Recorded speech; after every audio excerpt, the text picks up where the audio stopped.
Bismillahirrahmanirrahim. Alhamdulillah Rabbil Alamin. Wabihi nasta'in.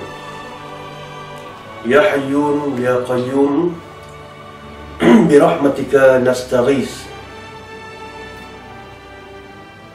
Para petugas-petugas tentera Allah Subhanahu wa Ta'ala yang berada di semua peringkat gerak kerja. Alhamdulillah, bersyukur kita pada Allah Subhanahu wa Ta'ala kerana telah terpilih sebagai mereka-mereka yang akan mengangkat agama ini di dalam keadaan di akhir zaman, dalam keadaan jahiliah yang penuh mengepung kita di kota raya ini. Maka bergembiralah kita sebahagian daripada tentera-tentera yang telah dipilih oleh Allah Subhanahu wa Ta'ala. Maka bersungguh-sungguhlah kita untuk membawa peranan sebagai tentera-tentera Allah Subhanahu wa Ta'ala untuk membuka pintu-pintu hidayah.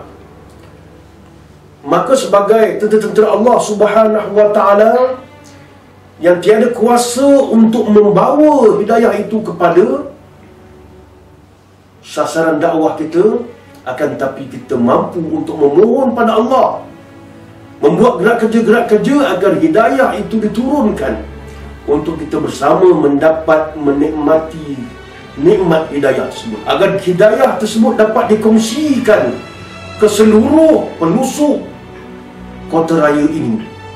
Dan kitalah tentera-tentera yang akan cuba membersihkan kota raya ini daripada segala hancing-hancing duniawi dengan pembersihan yang datang daripada Allah Subhanahu wa Ta'ala. Perjuangan kita begitu panjang dan begitu jauh lagi. Inilah sebahagian daripada laluan-laluan yang kita sedang dan akan tempuh untuk seterusnya. Ini ialah laluan-laluan yang kita akan tempuh, yang makin jauh dan mungkin jauh lagi yang tidak kita ketahui bilakah noktahnya.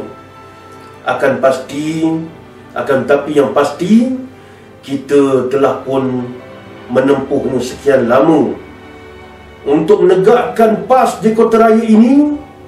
Dan kita ialah mata-rantai itu, dan pastikan mata-rantai itu tidak terputus di zaman kita, tidak terputus di tempat kita, tidak diputus waktu kita berada sebagai tentera di waktu itu. Maka sebagai tentera-tentera yang akan meneruskan mata-rantai perjuangan ini, maka pastikan kita mempunyai kekuatan pedang-pedang malam yang terhebat, yang nyatakan dalam hadis Rasulullah sallallahu alaihi wasallam, "Ad-du'a silahul mu'min." Doa sebagai silah, sebagai senjata bagi umat Islam. Hadis ini walaupun statusnya dhaif, tapi tidak ditolak penggunaannya dalam bab perkara melibatkan fadail. Maka kita gunakan sungguh-sungguh senjata yang amat hebat ini, yang ditinggalkan oleh Allah Subhanahu wa Ta'ala untuk kita dapatkan pada bila-bila masa. Maka dapatkan senjata-senjata hebat ini. Itu senjata-senjata batin, senjata-senjata rohani yang digunakan sebagai pengasah kepada senjata-senjata zahir yang sedang kita lakukan. Dan tugas ini dilunaskan oleh skuad istighasah. Maka yakinlah kita bahawasanya sedang kita melakukan gerak kerja dalam pilihan raya ini, semua gerak kerja kita itu sedang didoakan oleh sahabat-sahabat kita yang lain. Yang melakukan istighasah ini bukan sekadar daripada Dewan Ulama yang merencanakan dan mengatur sebagainya, tapi kita punya tenaga-tenaga yang telah pun mengangkat tangan untuk menjadi tentera istighasah ini daripada luar negara dan dalam negara. Pelajar-pelajar kita yang tidak mampu pulang, mereka hendak menyatakan berbangga dan bergembiralah, wahai tentera Allah Subhanahu wa Ta'ala, sebab antum sedang didoakan ketika mana antum memasang bendera. Antum sedang didoakan ketika mana antum melakukan ziarah.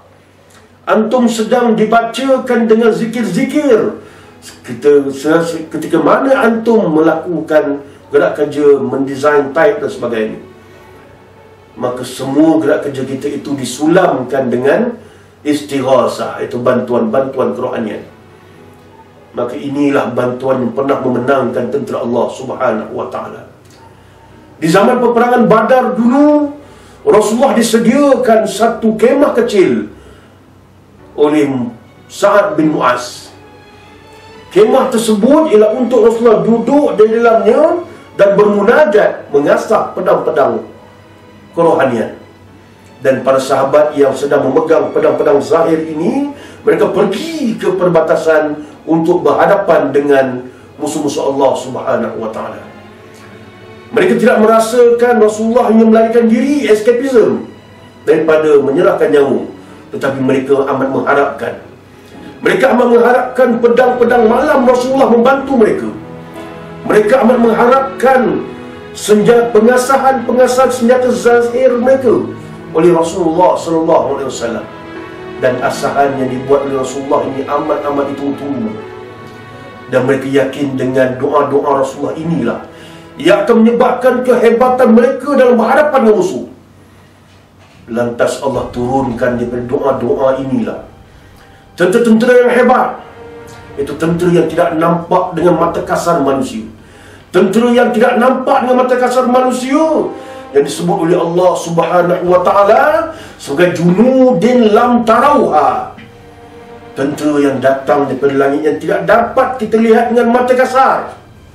Akan tetapi tentera inilah yang bantu datang memberikan kekuatan pada kita. Kita nak berlawan dengan mereka dengan senjata zahir. Satu bendera kita pasang, 5 hingga 10 bendera kontraktor mereka pasang. Namun kita yakin tentera-tentera kita mempunyai satu perkara yang amat hebat, iaitu bendera yang mereka pasang itu dipasang dengan penuh kehebatan, dengan penuh pengorbanan, dengan penuh keikhlasan.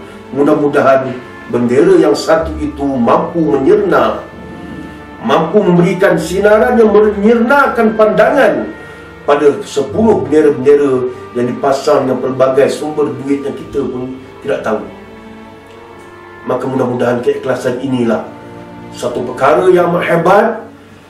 Dan kehebatan ini yang ada pada gerakan Islam PAS, dan ada pada tentera-tentera PAS yang sedang berjuang di semua kawasan, di semua UPU, di seluruh negara. Maka mudah-mudahan kita di antara tentera Allah SWT yang mendapat keredaan Allah SWT, justru asahlah senjata-senjata zahir itu dengan kekuatan kerohanian. Dan insya-Allah mudah-mudahan sekiranya kita menang dalam peperangan ini, satu nikmat yang akan diraikan. Sekiranya kita kalah pun, kita tetap pemenangnya. Dan kita menang sebagai pendakwah, menang sebagai pejuang agama Allah yang telah pun melunaskan tanggungjawabnya. Dan mudah-mudahan kita tidak akan disoal oleh Allah Subhanahu wa ta'ala di yaumil mahsyar. Aku qouli hadza wa astaghfirullahi wa lakum. Wassalamualaikum warahmatullahi wabarakatuh.